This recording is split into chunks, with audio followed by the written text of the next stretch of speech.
गोळ्या घेऊन ते इन्ग्रेडियंट्स घेण्यापेक्षा मी सजेस्ट करेन मासे खा. कारण ते ऑलरेडी आहे. गोळीत जेव्हा तुम्ही फिश ऑइलच्या गोळ्या म्हणताय किंवा कॉड लिव्हर ऑइलच्या गोळ्या म्हणता, तेव्हा त्याच्या जोडीने आणखी पण काही गोष्टी आलेल्या असतात ज्याचे साईड इफेक्ट होऊ शकतात. त्यापेक्षा तुम्ही मासा खा ना. साईड इफेक्ट हा प्रकारच नाहीये. आणि तुम्हाला जे त्या गोळीतनं जाणार आहे ते माशात नाही मिळणार आहे. आता याच्यावर मेडिकल लाईनची लोक म्हणतील कदाचित की एका गोळीत भरपूर जातं. मी म्हणेन आठवड्यातनं 3दा मासे खा.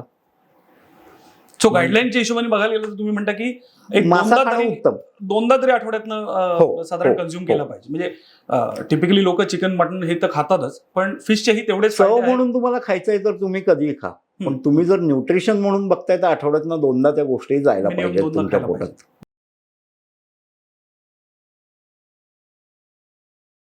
सो आता माशांच्या फायद्याबद्दल आपण थोडंसं एक्सटेंडेड बोलूया की टिपिकली जी ओल्ड लोक असतात, म्हणजे आपले म्हातारे आजी आजोबा आई वडील हे जे असतात, तर त्यांना आजकाल बघतो आपण सांधेदुखी हा एक कॉमन प्रॉब्लेम असतो. प्रॉब्लेम मुवमेंट कमी असते किंवा बरोबर आहार तसा असतो. तर ह्याचा माशांवर फायदा होतो का? म्हणजे मासे खाल्ल्याने हे याच्यावर फायदा होतो का? आणि कुठले खावे?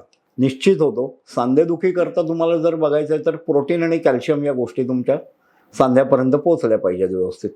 सो प्रोटीन भरपूर असलेले मासे कुठले तर लेपा नावाचा एक मासा येतो ज्याला सोलफिश म्हणतात. लेपा चांगला आहे. सुरमईत प्रोटीन चांगले आहेत. ओके. पॉपलेटमध्ये आहेत. बोंबिलमध्ये उत्कृष्ट आहेत. आणि खाडीचा एक छोटा मासा येतो तारली नावाचा. अच्छा. ज्याला सार्डिन म्हणतात. Correct correct. सो तारलीमध्ये खूप प्रोटीन आहेत, पण त्याला काटा खूप आहे त्यामुळे लोक टाळतात तो मासा खायला. तो थोडासा स्ट्रॉंग आहे फ्लेवरमध्ये. तो एवढाच येतो तारली, पण सुंदर मासा आहे तो. पण आता मग फ्लेवरचं जर का आपण बोललो तर एक आपण बघतो की माशामध्ये आता पॉपलेट झालं किंवा सुरमई बोंबील झालं, ह्याचं साधारण तयार करताना किंवा कुक करताना त्याचा साधारण कमी वास येतो. माइल्ड फ्लेवर असतो. पण आता काही मासे जे असतात आपण सुकट म्हणतो, तर सुकट बनवताना म्हणजे तुम्ही घरी बनवलं की आजूबाजूच्या 4 बिल्डिंग कळायला पाहिजे की बाबा यांच्याकडे काहीतरी माशाचं कारण सुकट ही वाळवलेली आहे ना. तुम्ही उद्या सुरमई वाळवलात तरी तोच फ्लेवर येणार आहे, तसाच येणार आहे. तुम्ही फ्रेश खाता तेव्हा वास कमी. सुकट बनते कोळंबीपासून. बरोबर. कोळंबीचा वास कुठे येतो सर? पण ती जेव्हा वाळवता तुम्ही मीठ लावून तेव्हा ती वासच येणार. तसं आपण ते ओले बोंबील आणि सुके बोंबील, सुक्या बोंबिलाचाही वासच येतो. सेमच साधारण त्याचं दोन्ही हे आहे. बोंबील थोडासा नाजूक मासा आहे सर, त्यामुळे ओले बोंबील खाताना पण त्याचा ताजेपणा व्यवस्थित असेल तरच वास येणार नाही तो ओल्या बोंबलालाही वास येतो. कारण ओला बोंबील पटकन उतरतो, पटकन खराब होतो. पण आता मग माशांचं जर का बोलायचं झालं, म्हणजे आपण मगापासून आरोग्याला होणारे फायदे माशामुळे याच्याबद्दल बोलतोय, तर ज्या लोकांना आता टिपिकली डायबिटीज, म्हणजे आता डायबिटीज आपण बघतोय की पूर्वी जसं म्हणायचो की जे थोडे एजेड लोक होते त्यांना व्हायचं, पण आजकाल डायबिटीज सरसकट कुणालाही होतो. सो 2 माझे प्रश्न प्रॉब्लेम ह्याच्याशी निगडीत आहेत की एक तर डायबिटीज ज्यांना झालाय तर त्यांनी मासे किती कन्झ्युम करावे, कुठला खावा, हा एक मुद्दा झाला. आणि दुसरा म्हणजे डायबिटीज कंट्रोलमध्ये आणण्यासाठी माशाचा कितपत फायदा होतो?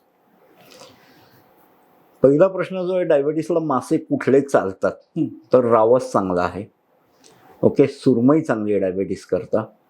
तुमचं बोंबील चांगलं आहे. लेपा चांगला आहे. तारली चांगला आहे. घोळ चांगला आहे. हे असे मासे तुम्ही घेऊ शकता. आणि चालणार कुठलं नाही असं स्पेसिफिक नाही आहे. बेसिकली सगळे चालते. फक्त डायबिटीसला तुम्हाला काळजी घ्यायची की आपण पटकन मासा म्हणलं की फिश फ्राय खातो. सो तो तेलात फ्राय झालेला आहे, त्यामुळे डायबिटीसला ते नको. अच्छा. तुम्ही करी खा, कालवण बनवून खा किंवा थोडंसं थिक ग्रेव्ही बनवून खा. त्यात व्हरायटी ठेवा. तळलेला खा पण खूप नकोय, नाहीतर मग त्या डायबिटीसला काहीच फरक पडणार नाही, कारण तेलामुळे कार्बोहायड्रेट वाढणार आहेत. सो एक समजा आपल्या व्ह्यूअर्ससाठी मेसेज द्यायचा झाला की घरी जे बनवतात, आता बाहेर बनवतात त्याच्यावर आपला कंट्रोल नसतो, हे तुम्ही सांगितलं आणि माहिती पण आपल्याला. पण घरी जे मासे बनवतात तर त्याची पद्धत कशी असावी? म्हणजे आपण म्हणतो की एक असते पद्धत ही डीप फ्रायची असते, दुसरी असते शॅलो फ्राय, किंवा काही लोक केळीच्या पानात ते उकडून वगैरे काही असे प्रकार असतात ते करतात. तर यातलं आयडियली कुठलं केलेलं? तुम्हाला फिश फ्राय खायचं आहे तर compulsory shallow fry. Okay. Rather fish fry करायची पद्धतच शॅलो फ्राय. तुम्ही जे म्हणलं डीप फ्राय ती फिशची भजी करण्याचा प्रयत्न केलाय हो, कारण लोकांनी. बऱ्याच ठिकाणी आपण बघतो ती म्हणजे भजी झाली सर. प्रॉन्स कोळीवाडा ही एक कॉमन डिश आहे की ती म्हणजे लोक इतकी आवडीने खातात, पण त्यांना हे कळत नाही की बाबा हे डीप फ्राय केलेलं आहे. नाही, म्हणजे मासा डीप फ्राय मासा होतच नाही हा. सर, करूच नाही. ओके. कारण तुम्ही कोकणात जा किंवा कुठेही जा कोस्टल भागात, तुम्हाला ऑलमोस्ट रोस्ट केलेला मासा असतो तो. बरोबर. शॅलो फ्राय म्हणजे काय, तर तव्यावर थोडंसं एक चमचाभर तेल टाकून फक्त तो रोस्ट करायचा आहे. हम्म, हम्म. तो मासा चिकटू नये एवढंच तेल ठेवायचंय. त्यामुळे तेच प्रॉपर पद्धत आहे. ओके. ओके. आता दुसरं तुम्ही म्हणालात केळीच्या पानात, हम्म. ती एक सुंदर पद्धत आहे. तो वाफवलाच जातो, हम्म. त्यामुळे त्याला तेल बिल जास्ती प्रमाणात लागत नाही, त्यामुळे ती खूपच सुंदर पद्धत आहे. ओके. पण ती सगळ्यांनाच अपील होते असं नाही, कारण त्याचा मसाला पण वेगळा करायला लागतो तुम्हाला. हम्म. आणि फ्रायची जी मजा आहे, कुरकुरीत फ्रायची आपण म्हणतो, ती त्यात नाही. नाही. सो एक चेंज ऑफ टेस्ट म्हणून ते छान आहे. हा. पण फ्राय करायचं असेल तर शॅलो फ्राय खा, डीप फ्राय खाऊ नका. आणि बऱ्याच ठिकाणी रादर खूप ठिकाणी तुम्हाला डीप फ्राय मासा मिळतो. बरोबर. एक्झॅक्टली. म्हणजे बोंबील वगैरे पण हे डीप फ्रायच केले जातात भजीसारखे, बरोबर. जे बरोबर. चुकीचं आहे कम्प्लिटली. ओके. ओके. सो आता मासे बनवण्याच्या पद्धतीची बद्दल म्हणजे आपण शॅलो फ्राय करावा का डीप फ्राय करावा हे तुम्ही क्लॅरिटी दिलीच. पण आता मसाले जेव्हा आपण बोलतो म्हणजे माशाला लावणारे मसाले, सो हॉटेलमध्ये आपण टिपिकली बघतो की माशाची जी चव येते ती माशाची ऍक्च्युअल चव नसते, त्याला लावलेलं वरचं जे कोटिंग आहे किंवा त्याचा मॅरिनेशन ज्या प्रकारे केलं जातं त्याची चव असते. तर मसाला किती प्रमाणात वापरावा किंवा मासा कुठला घ्यावा ज्याला मसाले कमी लागतात, जेणेकरून फिशची ऍक्च्युअल टेस्ट आपल्याला कन्झ्युम करता येईल. सर बेसिकली काय आहे, मासा हा स्वतः सुंदर प्रोडक्ट आहे, त्यामुळे त्याला आणखी काही मेकअप करायला जाऊ नये असं मला तरी वाटतं. थोडासा करावा, काय करायचं. राईट. सो मसाला एकदम लाईट ठेवला पाहिजे, तर माशाचा फ्लेवर बाहेर येईल, ओरिजिनल माशाचा फ्लेवर कळेल. खूप ठिकाणी काय होतं की खूप मसाला लावून ना माशाचा फ्लेवर तुम्हाला मिळतच नाही. तुम्हाला त्या त्या ठिकाणची टेस्ट म्हणून त्या मसाल्याचा फ्लेवर मिळतो. सो मसाला तुम्हाला आवडेल तसा लावा, तुमची जी पद्धत असेल ती. कारण जर भारताला आपण मासा खायच्या काही बेसिक पद्धती बघितल्या तर गोवन आहे, कारवारी आहे, कोकणी आहे, मालवणी आहे. प्रत्येक ठिकाणचा मसाला वेगळा आहे. सो तुम्हाला जो आवडतोय, तुम्हाला जी अपील होतीये त्या पद्धतीने करा, पण मसाला लाईटच असला पाहिजे. तो खूप भरतान त्याची झाली नाही पाहिजे माशावर. माशाचा स्वतःचा फ्लेवर बाहेर निघालाच पाहिजे, तर खायला मजा येते. आणि मी स्वतःचं कौतुक म्हणून पुढचं वाक्य सांगतो, माझ्या हॉटेलला तुम्हाला कमी मसाला लावलेलाच मिळेल. अरे वा, नक्की नक्की. सो आता हॉटेलचं बोलला तुम्ही, तर काय म्हणतात व्ह्युअर्सला मी रिक्वेस्ट करेन की तुमच्या हॉटेलला नक्की एकदा व्हिजिट करा, कारण तुम्ही स्वतः एक म्हणजे सीकेपी आहात. त्यामुळे आपण जसं म्हणतो की ज्या काही आपल्याकडे रिजनल कास्ट किंवा हे आहेत त्याच्यामध्ये सीकेपी हे सगळ्यात best, because they are fish आणि मीट. सीकेपींचं कसं झालंय, एका सीकेपी लेखकानेच लिहून ठेवलेलं होतं की आम्हाला लहानपणी गुलाबाला काटे असतात याच्या आधी माशाला काटे असतात हे कळायला लागलं होतं. त्यामुळे we are fishetarian. Correct correct. So आता पुढच्या मुद्द्याकडे आपण वळूया की मासे जेव्हा आपण आता घरी बनवायचं म्हणतोय, तर मासे जेव्हा आपण बनवतो तर त्याच्यामध्ये स्वच्छतेच्या हिशोबाने किंवा आपण साफ जेव्हा करतो मासे, तेव्हा काय काळजी घेतली पाहिजे. म्हणजे आपण कसं म्हणतो की आता समजा बोंबील आहे किंवा प्रॉन्स ज्याला म्हणतो आपण, प्रॉन्समध्ये मागे कशी वेन असते, धागे म्हणतात त्याला. तर अशा काही ठराविक पद्धती आहेत का की मासे आपण जेव्हा घरी स्वच्छ करतो कुकिंग करायच्या आधी, तर त्याची काय काळजी घ्यावी. मासे स्वच्छ करायचं म्हणजे बऱ्याच लोकांना असं वाटत असतं की मी मासेवाल्याकडनं मासा आणला, त्यांनी कोयता वापरला, घाण काढून टाकली, माझा मासा स्वच्छ झाला. तर तसं नसतं. माशाला आतनं ब्लड क्लॉट्स चिकटलेले असतात, जे तोंडातही कडू लागतात आणि जे वाईट पण आहेत. तर सरसकट कोळंबी सोडून बाकी मासा तर तुम्हाला वाहत्या पाण्यातच धुवायचा आहे. तो ओके. किमान 3-4 वेळा तो पाण्याखालनं काढा, त्यात प्रॉपर बोटं घालून घालून साफ करा, सगळं खरवडून काढा जे ब्लड क्लॉट्स आहेत, जेणेकरून त्या माशाला वास येणार नाही, चव बदलणार नाही.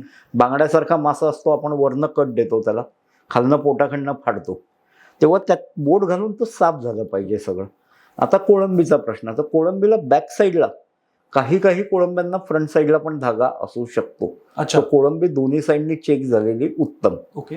तो धागा पूर्ण काढायला लागतो, तो पॉयझनस ठरू शकतो.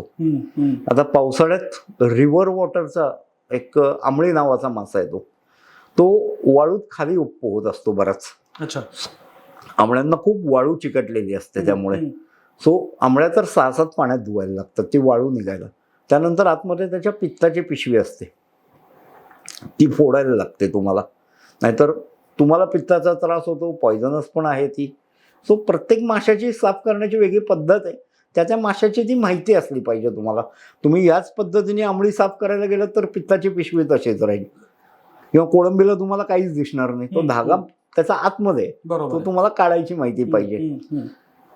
त्यामुळे प्रत्येक मासा एका सरधोपट पद्धतीने तुम्हाला साफ नाही करता येणार आहे. प्रत्येकाला वेगळे. तुम्ही सुरमई कट पीस आणता बऱ्याच वेळेला, तुम्ही पीस कट करून आणलाय, तुम्ही पाण्याखाली छान धुतलात, पण त्याला जिथं मध्ये त्यांनी घाण काढलेली असते तिथे एक गोळा तयार झालेला असतो. त्या गोळ्यात जे चिकटलेले ब्लड क्लॉट्स असतात तेही तुम्हाला काढायला लागतात. सो आता मासे जेव्हा आपण स्वच्छ करायचं म्हणतो की टिपिकली आता अर्ध्याच्या वर लोक बाहेर तुम्ही म्हणताय तसं मासे कट करूनच आणतात, कारण त्यांना ते प्रॉब्ली घरी स्वच्छ करायचे फारसे एफर्ट्स घ्यायचे नसतात. तर त्याच्यामध्ये एक साधारण असं जाणवलंय की फिश जेव्हा आपण बाहेरून आणतो तेव्हा त्याची शेपटी आणि डोकं हे टिपिकली कट करून लोक म्हणतात की बाबा इधर आम्हाला नकोच, किंवा आणतात आणि मग कोणाला तरी देऊन टाकतात. तर त्याच्यामध्ये असे काही न्यूट्रिएंट्स किंवा असे काही महत्वाचे घटक आहेत का की जेणेकरून आयडियली आपण ते खाल्लं पाहिजे, का ते टाकलेलं हे सर जे माशात आहेत ते शेपटी आणि डोक्यात आहे. सो डोकं एक समज आहे असं म्हणा, किंवा काही आम्हाला लहानपणापासून की डोक्याची करी करायची, डोक्याचं कालवण करायचं, डोकं शेपटीचं. त्यांनी बुद्धी वाढायला किंवा तेज व्हायला मदत होते, कारण मासा हा हुशार समजला जातो. त्यामुळे त्या डोक्यात तो अर्क काढून घ्यायचा सगळा. सो आजही टिपिकल मासे खाणार आहेत त्यांच्याकडे डोकं शेपटीचीच करी केली जाते, बाकी फ्राय केले जातात, 2-4 पीस त्या करीत टाकले जातात, कालवण म्हणतो. डोकं शेपटीच्या कालवणाला टेस्ट पण खूप येते, पौष्टिक पण आहे. सो ते वेस्ट करण्यापेक्षा त्याचं कालवण बनवत जा. पण वन्स अगेन एक नियम सांगतो, जेवढा तुम्ही मासा काळजी घेऊन साफ केलाय त्याच्या तिप्पट काळजी डोकं साफ करताना घ्यावी लागते. Okay okay. त्यामुळे ती रिस्क घेताना आधी ते साफ कसा करायचा हे शिकून घेतलेलं उत्तम, कारण डोकं खूप साफ करायला लागतं. तर आता तुम्ही म्हटलात की त्याच्यामध्ये माशामध्ये खूप सारे हे असतात. सो आपण म्हणतो की लहान मुलं जी असतात, तर आता लहान मुलं कॉमन आपण जे बघतो की बाबा पेरेंट्स जे असतात ते त्यांना काय काय सप्लिमेंट्स वगैरे देत असतात की बाबा जेणेकरून मुलाची बुद्धी चांगली वाढवू किंवा त्याचं ग्रास्पिंग पॉवर वाढवू. तर माशाचा ह्याच्यामध्ये काही फायदा होऊ शकतो आहे ना सर. बुद्धी करता मासा खूपच चांगला आहे. स्पेसिफिक तुम्ही लहान मुलांना देताय तर बुद्धीच्या जोडीने शारीरिक वाढ हा पण एक ऍस्पेक्ट बघितला पाहिजे, ज्यात मी तुम्हाला सांगू शकतो मुलांच्या आहारात तारली जाऊ द्यात भरपूर. ओके. पण तो काट्यावाला मासा आहे त्यामुळे शक्यतो काटे व्यवस्थित काढून मुलांना द्या, मुलांना खायला देऊ नका. पॉपलेट जाऊ द्यात, सुरमई जाऊ द्यात, पण तारली जास्ती प्रमाणात असू देत, लेपा असू देत, बोंबील असू देत. आहारात बोंबील खायला मुलांना सोपा आहे. छोटे मासे मुलांना भरपूर द्या, कारण त्यात कॅल्शियम खूप आहेत. काय असतं, छोटा मासा आपण जनरली काट्यासकट खातो. काट्यासकट खात असल्यामुळे त्यात कॅल्शियम त्या काट्यात खूप असतं. आता छोट्या मासात काय काय येतं, तर तुम्ही मळे म्हणा किंवा तारली, मी म्हटलं तसं तारली हा आकारने एवढा तरी, छोटे म्हणजे अगदी छोटे असतात. मग त्याला तुम्ही मांदेली म्हणून घेऊ शकता. मी मगाशी नाव घेतलं पावसाळ्यातल्या आंबळ्या, त्या पण छोट्याच असतात. आंबळ्या म्हणजे सिल्वर फिश का? सिल्वर फिश नदीतच मिळतो तो, आणि तो पावसाळ्यातच मिळतो फक्त. आंबळ्या आहेत, मांदेली आहे. मांदेली सारखाच दिसणारा एक मासा आहे जो खूप कमी जणांना माहिती आहे, त्याला मोदकं म्हणतात. अच्छा. मोदक नाही, मोदकं. तो सिल्वर आणि व्हाईट असतो. सो तो चांगला मासा आहे लहान मुलांना द्यायला. बांगडा चांगला आहे, राणी मासा चांगला आहे. फक्त सुरमई जेव्हा द्याल तेव्हा साईज कमी असलेली सुरमई आणा, कारण सुरमई जेवढी मोठी असते साईजला त्यात पाऱ्याचं प्रमाण जास्ती असतं. ओके. सो तुम्ही मोठं झाल्यावर ते पचवू शकता, पण लहान मुलांना शक्यतो नको. सो साधारण मर्क्युरी ज्याला म्हणतो, अर्धा किलो ते 1 किलोच्या दरम्यानची सुरमई तुम्ही घेतली तर पारा कमी असतो. Okay okay. आणि मग माशाचे आता विविध उपयोग किंवा त्याचे बेनिफिट जे आहेत ते आपण समजून घेतो. तर त्वचेसाठी म्हणजे आपण ज्याला म्हणतो की ग्लोईंग स्किन किंवा सॉफ्ट स्किन, अशासाठी कुठले मासे तुम्ही रेकमेंड कराल का? स्किन करता बघायला गेलं तर रावस खूप चांगला आहे. रादर मी सजेस्ट करेन चणक नावाचा मासा मिळतो. चणक गोवा साईडला भरपूर खाल्ला जातो. पुण्यात अजूनही चणक खाण्या इतपत तेवढा अवेअरनेस झालेला नाहीये. त्याला गोव्यात बरेच जण चॉनक म्हणून म्हणतात. It's a white snapper. अच्छा. ओके. हा काय म्हणूयात आपण फायटर कॅटेगरीतला फिश आहे. आणि त्याचं जर तुम्ही तोंड बघितलं कच्च्या माशाचं, त्याच्या तोंडाच्या इथं त्याला असे करवतीसारखे दाते असतात. सो चणक पकडणं खूप अवघड आहे, कारण तो जाळं फाडून बाहेर निघतो. ओके. कारण त्याला अख्खे करवतीचे दाते असतात. फायटर फिश असल्यामुळे त्याला ती नैसर्गिक संरचना दिलेली. बरोबर. दुसरी गोष्ट, तुम्ही पकडलात त्यातल्या त्यात तरी तुम्ही जेव्हा तो हातात धरायला जाता तेव्हा तुमचा हातही कापतो त्याने. तो अच्छा. फार काळजी घेण्याचा मासा आहे तो. चणक हा समुद्रात मिळतो, व्हाईट स्नॅपर म्हणतात त्याला. चणकचाच एक अवतार आहे जो गोड्या पाण्यात मिळतो, त्याला जिताडा म्हणतात. ओके. अत्यंत सुंदर फिश आहे, अत्यंत टेस्टी मासा आहे. जिताड्याचा आता रायगड साईडला तुम्हाला रायगड डिस्ट्रिक्टमध्ये शेती होताना दिसेल. जिताड्याचं फार्मिंग चालू केलं आणि त्या फार्मिंगमध्ये काही ठिकाणी भातशेतीतला जिताडा मिळतो, जो तर सर्वोत्कृष्ट आहे. अच्छा. भातशेतीतल्या जिताड्यासारखी चव कुठंच नाही सर. पण आपल्या इथे तो आहे कारण भातशेतीत खाचरात व्यवस्थित पाणी असतं हा, साचलेलं, त्यात जिताडा मिळतो. रायगड डिस्ट्रिक्टमध्ये गेलात तर मिळतो सर. ओके. पुण्यात अशक्य आहे. पुण्यात नाही मिळत. बरोबर. नाही. मग आता हे 2-3 तुम्ही मासे सांगितलेत, हे म्हणजे आता नावं मी पहिल्यांदा चणक ऐकलं. पुण्यात मिळतो, अच्छा. पण तो समुद्राचा मिळतो. पण तुम्हाला जिताडा खायचा आहे तर तुम्हाला जिताडा ही पुण्यात मिळतो, पण भातशेतीतला जिताडा खायचा तुम्हाला रायगडमध्ये जावं लागेल. ओके. ओके. आणि त्या भाताच्या सीझन मध्ये जावं लागेल पावसाळ्यात, जेव्हा अच्छा. पाणी साठलेलं अच्छा. असतं.